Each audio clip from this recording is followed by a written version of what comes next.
যেই শক্তির উপর বেস করে আজকে বাংলাদেশের রাজনীতি আবার একটি নতুন ধারায় রচিত হচ্ছে।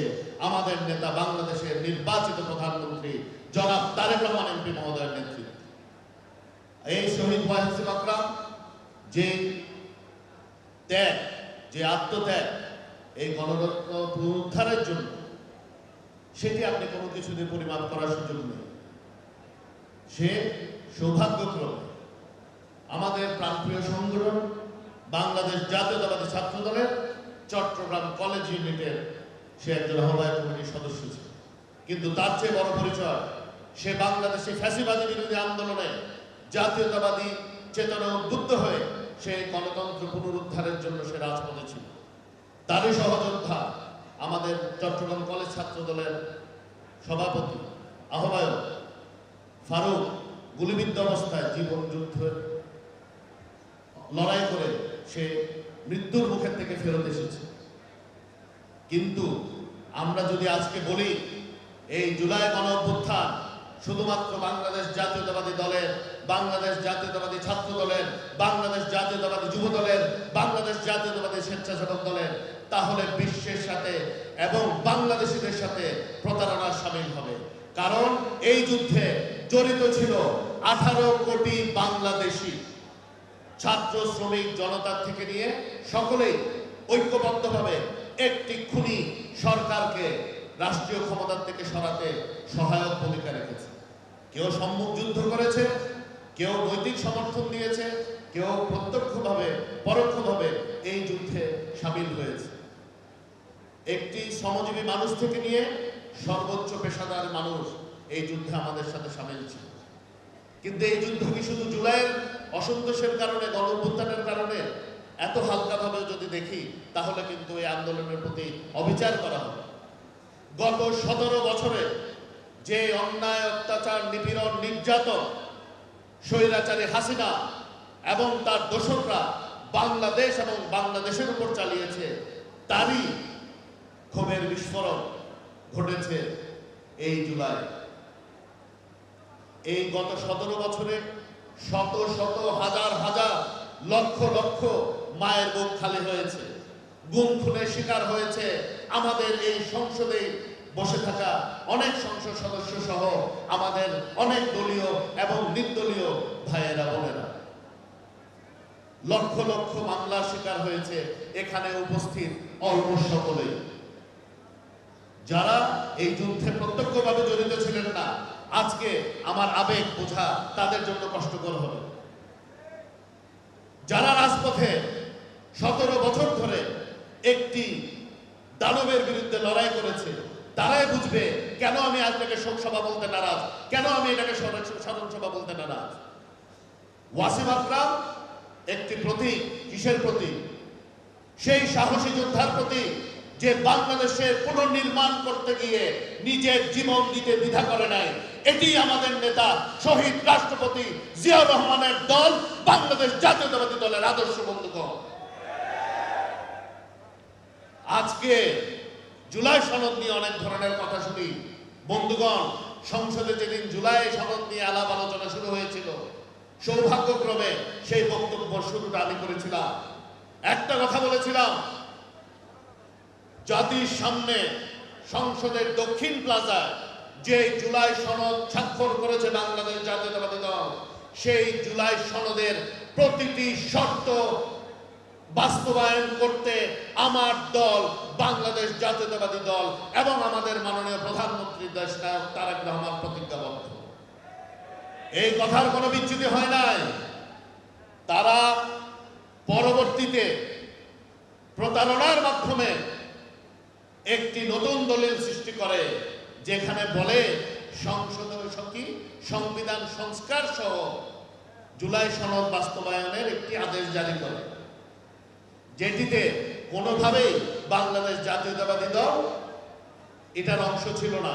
এবং মূল যেটা জুলাই সনদ, সেখানে যে নোট অফ ডিসেন্টের বিষয়গুলো উল্লেখিত আছে, যেটা এখনো রাষ্ট্রীয় দলিল, সেটাতেও কিন্তু নতুন যে ওনারা পরে স্বাক্ষর করলেন সেটাতেও নেই।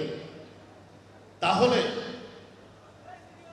যে রাজনৈতিক দল জুলাই সনদ স্বাক্ষর করেছে এবং সেখানে নোট অফ ডিসেন্ট অর্থাৎ মন্তব্যে পরিষ্কারভাবে লেখা আছে যেই দল নির্বাচনী ম্যানিফেস্টোতে পরিষ্কারভাবে উল্লেখ করবে যে উনি কোনটাতে বিরোধিতা করছে, যদি নির্বাচনের মাধ্যমে জনগণ সেই দলের পক্ষে রায় দেয় তাহলে সেটি জুলাই সনদ হিসেবে বাস্তবায়িত হবে।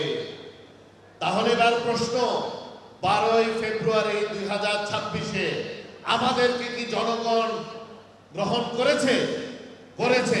এবং বাংলাদেশের ইতিহাসে এককভাবে দলগতভাবে নির্বাচন না করে একক দলগতভাবে 214টি আসনে জনাব তারেক রহমানের নেতৃত্বাধীন বিএনপিকে জনগণ প্রত্যক্ষ ভোটে নির্বাচিত করেছে বন্ধুগণ। তার মানে হচ্ছে জুলাই নিয়ে ছলচাতুরি করার কোনো প্রয়োজন নাই। আমাদেরকে এই দেশের মানুষ প্রত্যক্ষ ভোটে নির্বাচিত করেছে। আমাদের দায়িত্ব আছে দেশের প্রতি, দেশের মানুষের প্রতি।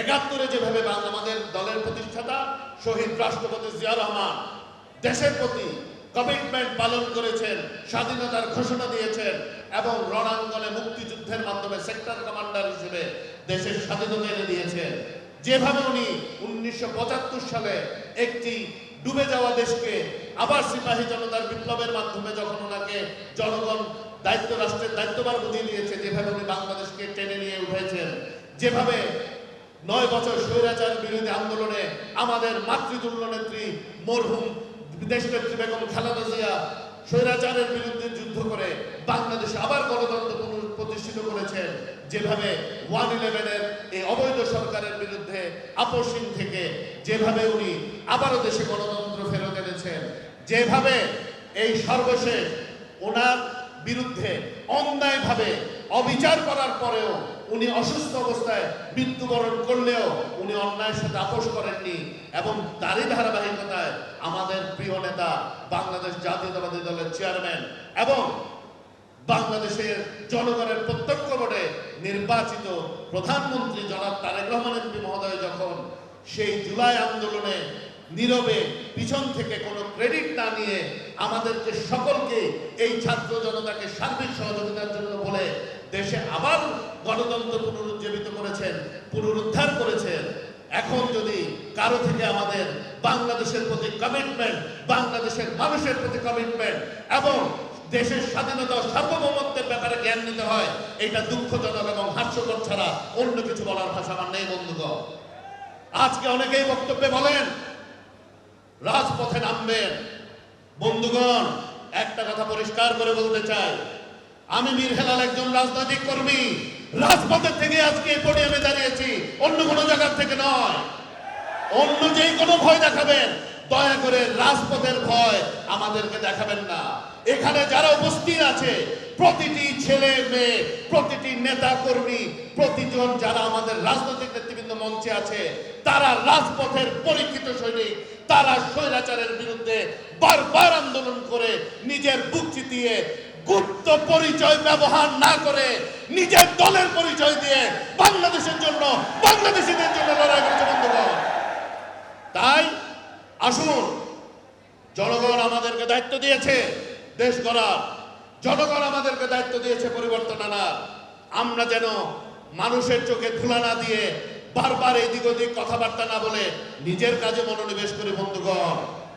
দেশের প্রান্তিক জনগণের জীবনমান উন্নয়ন, দেশের অবকাঠামোগত উন্নয়ন, দেশের মানব সম্পদের উন্নয়ন সহ যেই প্রতিশ্রুতি আমরা সরকারের পক্ষ থেকে দিয়েছি নির্বাচনের আগে, ইনশাআল্লাহ সেগুলো আমরা অবশ্যই বাস্তবায়ন করব আমাদের মাননীয় প্রধানমন্ত্রী দেশনায়ক তারেক রহমান এমপি মহোদয়ের নেতৃত্বে।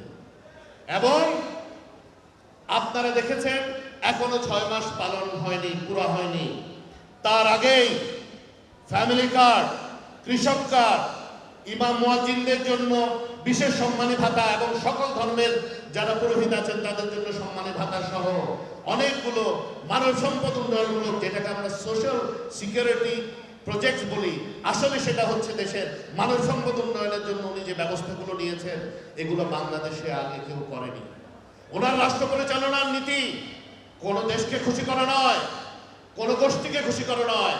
শহীদ রাষ্ট্রপতি জিয়া রহমান এবং দেশনেত্রী বেগম খালেদা জিয়া, সুযোগ্য উত্তরসূরি জনাব তারেক রহমানের রাজনৈতিক উদ্দেশ্য, দর্শন, ধ্যান, ধারণা হচ্ছে বাংলাদেশকে উন্নত করা, সমৃদ্ধ করা, বাংলাদেশিদের প্রান্তিক জনগোষ্ঠীর জীবনমানের উন্নয়ন করা। এই কারণে উনি একটি জীবনমুখী বাজেট দিয়েছেন, যেখানে প্রান্তিক জনগোষ্ঠীর যাতে কোনো অসুবিধা না হয়। 60-61 বিষয়ে উনি নিত্য প্রয়োজনীয় দ্রব্যের উনি দাম কমিয়েছেন। একই সাথে স্বাস্থ্যসেবা বিভিন্ন যেগুলা খুব গুরুত্বপূর্ণ, যেমন চোখের লেন্স, তারপরে আমাদের কিডনি ডায়ালিসিস কস্ট এবং হার্টের রিং প্রতিস্থাপন কস্ট অলমোস্ট অর্ধেকের পর্যায়ে নিয়ে এসেছেন। এগুলো কেন করেছেন উনি? কারণ উনি মনে প্রাণে বিশ্বাস করেন যতদিন না পর্যন্ত বাংলাদেশের প্রান্তিক জনগোষ্ঠীর জীবনমান উন্নত না হবে, বাংলাদেশ মাথা উঁচু করে দাঁড়াতে পারবে না। শুধুমাত্র দালান, বিল্ডিং, রোড ঘাট করলে হবে না। একটা দেশের মানব সম্পদ উন্নয়নে আত্মনিয়োগ করতে হবে এবং সেজন্য দরকার একটি স্থিতিশীল পরিস্থিতি দেশে। যারা বাংলাদেশের উন্নয়ন চায় না, যারা বাংলাদেশের সমৃদ্ধি চায় না, তারা বারবার যে কোনো অজুহাতে দেশে অস্থিতিশীলতা সৃষ্টি করতে চায় বন্ধুগণ।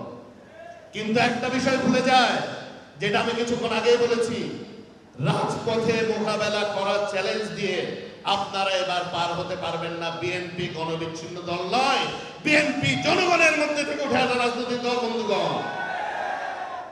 আমরা সব সময় চাই সকলকে নিয়ে দেশ গড়তে, সকলের সাথে ঐক্যবদ্ধভাবে বাংলাদেশকে যাতে উন্নতি এবং সমৃদ্ধির পথে নিয়ে যেতে। আমরা চাই বাংলাদেশকে একটি স্বাধীন, সার্বভৌম, সমৃদ্ধশালী, আত্মনির্ভরশীল দেশ হিসেবে পৃথিবীর মানচিত্রে তুলে ধরতে। আসুন এই ধরনের অস্থিতিশীলতা সৃষ্টি করার থেকে বিরত থাকি। জনগণের ম্যান্ডেট যে বিএনপিকে 5 বছরের জন্য দিয়েছে, এটা মাথায় নিয়ে এই 5 বছর যেন সরকারকে সার্বিক সহযোগিতা করেন দেশ গড়ার কল্পে। আমি আবারও আমার স্নেহাস্পদ ভাই মাননীয় প্রতিমন্ত্রী মুক্তিযোদ্ধা মন্ত্রণালয়কে আন্তরিক ধন্যবাদ জানাই। অত্যন্ত সুন্দর একটি অনুষ্ঠানের আয়োজন আপনি করেছেন। আপনাকে চট্টগ্রামের পক্ষ থেকে আন্তরিক ধন্যবাদ এবং অভিনন্দন জানাচ্ছি। একই সাথে আমি আন্তরিক ধন্যবাদ ও শুভেচ্ছা জানাচ্ছি আমার প্রিয় ছাত্র দলের ভাই বোনদেরকে। অত্যন্ত সুশৃঙ্খলভাবে তোমরা 3 ঘন্টা যাবৎ এখানে বসেছো। এটাই প্রমাণ করে বাংলাদেশ জাতীয়তাবাদী দলের আদর্শে বিশ্বাসী যে কোনো সংগঠনই সব সময় একটা জিনিসই মনে ধারণ করে, সেটা হলো সবার আগে বাংলাদেশ। আল্লাহ হাফেজ। বাংলাদেশ জিন্দাবাদ। শহীদ জিয়া অমর হোক।